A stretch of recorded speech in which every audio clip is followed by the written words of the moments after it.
السلام علیکم اسٹوڈنٹ، میں مس عائشہ آج آپ کو ڈاول گڈ بائی مسٹر چپس کا چیپٹر نمبر 10 پڑھاؤں گی، جس میں مین جو ہے وہ رالسٹن کی اپوائنٹمنٹ ہے جو کہ ہیڈ ماسٹر تھا اسکول کا.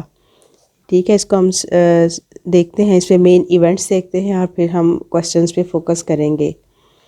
ساتھ ساتھ چیپٹر کی ریڈنگ بھی آپ کے سامنے جو ٹیکسٹ بک ہے آپ اس میں سے چیپٹر کی ریڈنگ کریں تو آپ کو بہت آرام سے یہ سارے کوسچنس بھی سمجھ آ جائیں گے. تو ہم سب سے پہلے اس کے مین پوائنٹس دیکھتے ہیں کہ اس چیپٹر میں کون کون سی باتیں جو ہیں وہ ڈسکس کی جائیں گی. ایک تو یہ ہے کہ میلڈرم کی ڈیتھ ہے. Mr Meldrum had become the headmaster of Brookfield after the death of Wetherby in 1870. He was efficient as Weatherby. He remained in his office for 30 years. In 1900, he suddenly died of pneumonia. ویدربی جب mister Chips نے school join کیا تھا تو ویدربی head master تھے، اور 1900 میں جب ان کی 1870 میں جب ان کی ڈیتھ ہوئی ہے تو اس کے بعد میلڈرم جو ہیں وہ اسکول کے ہیڈ ماسٹر تھے. اب ہے میلڈرم کی 1900 میں نیمونیا سے ڈیتھ ہو گئی تو اس وقت اسکول کا ہیڈ ماسٹر کوئی نہیں تھا. مسٹر چپس نے جوائن کیا as the acting head of Brookfield. After Meldrum's death the governors asked Chips to work as the acting head before the appointment of the next permanent head is made.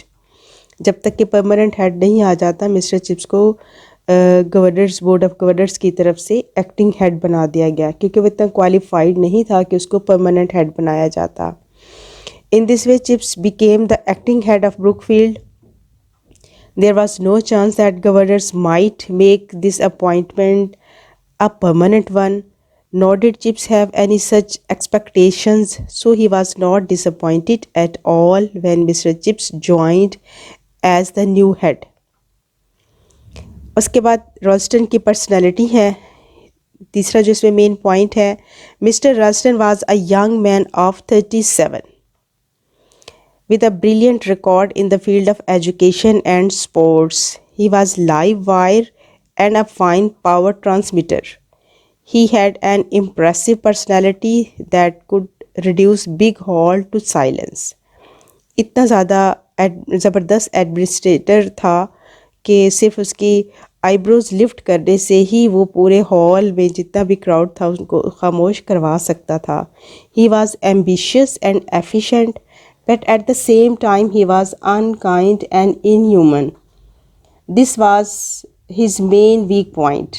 He was feared and respected, but not liked or loved. During his stay, the status of Brookfield School improved, but the staff remained under constant pressure. The teachers whom he did not like were turned out of the school. In short, he was badly hated for his boss-like attitude.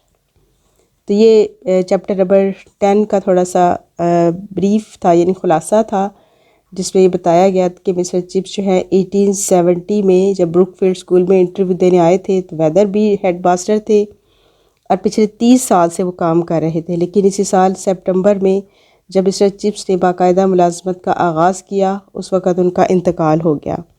اس طرح سے نئے head master mister میلڈرم اور mister Chips نے اکٹھے ملازمت شروع کی اور 1900 میں میلڈرم کی نمونیا سے ڈیتھ ہو گئی. چونکہ مسٹر چپس سینئر ٹیچر تھے اس لیے انہیں عارضی طور پر ہیڈ ماسٹر مقرر کر دیا، اور مسٹر چپس کو پتہ تھا کہ وہ اتنے اس کی کوالیفیکیشن نہیں ہے، کوالیفائڈ نہیں ہے اور ایڈمنسٹریشن میں بھی ویک ہے. لہٰذا تھوڑے ہی عرصے میں جب پرماننٹ ہیڈ متعین ہوا جس کا نام مسٹر رالسٹن تھا تو مسٹر چپس کو اس بات کا کوئی رنج نہیں تھا. 1900 میں رالسٹن نے اپنی باقاعدہ جاب کا ایز اے ہیڈ شپ کا آغاز کیا. اس وقت ان کی عمر 37 سال تھی اور تعلیمی میدان میں بہت ہی اچھا ان کا تھا کیریئر تھا.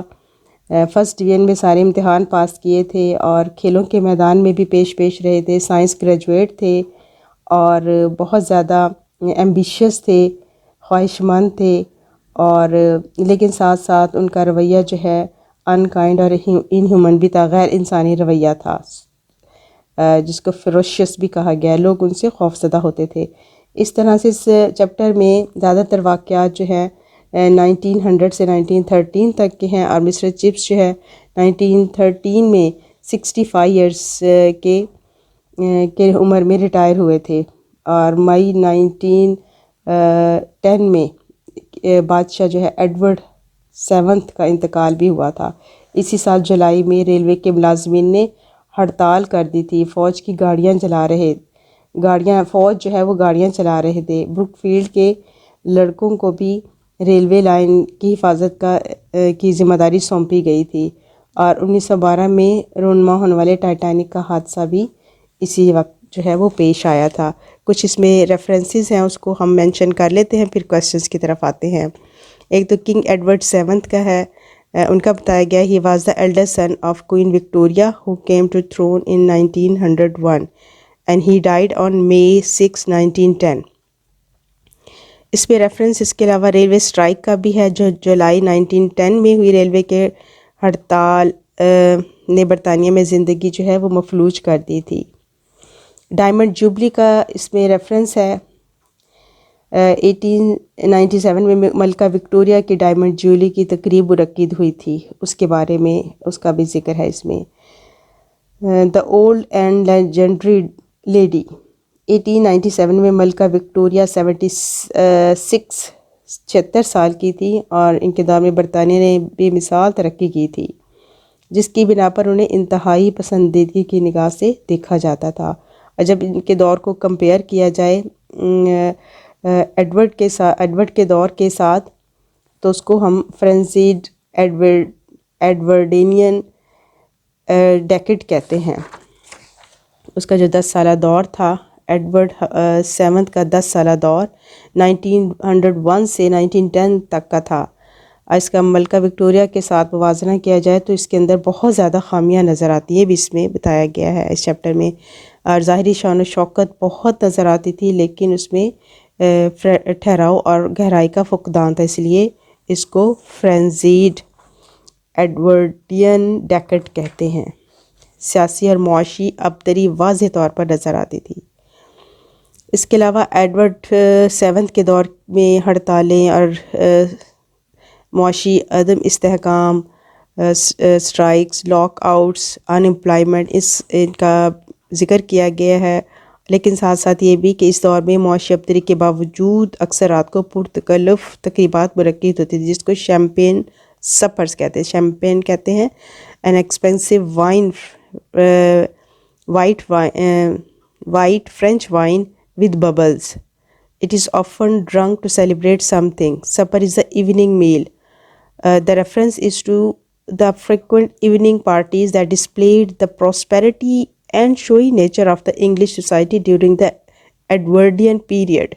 کہ بڑی شوئی پیریڈ تھا، لیکن اندر ہی اندر معاشی عدم استحکام تھا، ہڑتالیں تھیں، بے روزگاری تھیں، اور ساتھ ساتھ یہ شیمپین سپر کا بھی اس پہ ذکر ہے۔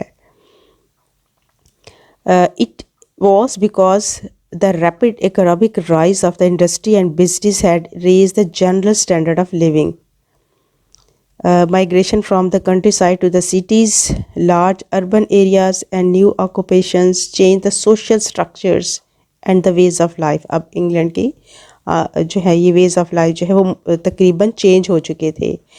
اچھا، اس کے علاوہ اس میں یہ بھی مارکونی نے جو 1901 میں ریڈیو ایجاد کیا تھا، اس ایجاد نے دنیا میں تہلکہ مچا دیا، اس کا ذکر ہے۔ اور پھر ڈاکٹر کرپن کا مینشن کیا گیا ہے کہ 1910 میں ڈاکٹر کرپن نے اپنی وائف کو قتل کر کے اپنی جو محبوبہ کے ساتھ، بلیوڈ کے ساتھ بھیس بدل کر بحری جہاز کے ذریعے کینیڈا فرار ہونے کی کوشش کی۔ تو جہاز کے کیپٹن کو شک گزرا تو اس نے ریڈیو وائرلیس کے ذریعے یہ لیورپول کو اطلاع دی۔ اس دوران پولیس آئی، اسے گرفتار کیا، اور اسی سال نومبر میں ڈاکٹر کرپن کو پھانسی ہو گئی۔ اس طرح سے مارکونی کی ایجاد کی وجہ سے پہلا مجرم گرفتار ہوا۔ ٹائٹینک کا بھی اس میں ذکر ہے، برطانیہ کا مشہور بحری جہاز جو 1912 کو اپنے پہلے ہی بحری سفر کے دوران تباہ ہو گیا تھا۔ اب اس میں ہم کوشچنز دیکھتے ہیں. ڈیفیکلٹ ورڈز جو ہیں ان کے میننگز آپ نے یاد کرنے ہیں، اور ساتھ جو کوشچنز مین ڈسکس کیے جا رہے ہیں ان کو آپ یاد کریں گے، اور اس کے علاوہ ایڈیشنل کوشچن جو اسی میں سے مزید کچھ اور چھوٹے سوال نکل سکتے ہیں پاس پیپرز میں آپ نے دیکھنے ہیں، اور ان کو بھی آپ نے تیار کرنا ہے. کوشچن نمبر 1 ہے who was Meldrum and how did he die. The answer is Meldrum had become the headmaster of Brookfield after the death of Mr. Weatherby in 1870. He was efficient as Weatherby. He remained in his office for 30 years. In 1900, he suddenly died of pneumonia. Question number 2 ہے when and how did Chips become the acting head of Brookfield for the first time?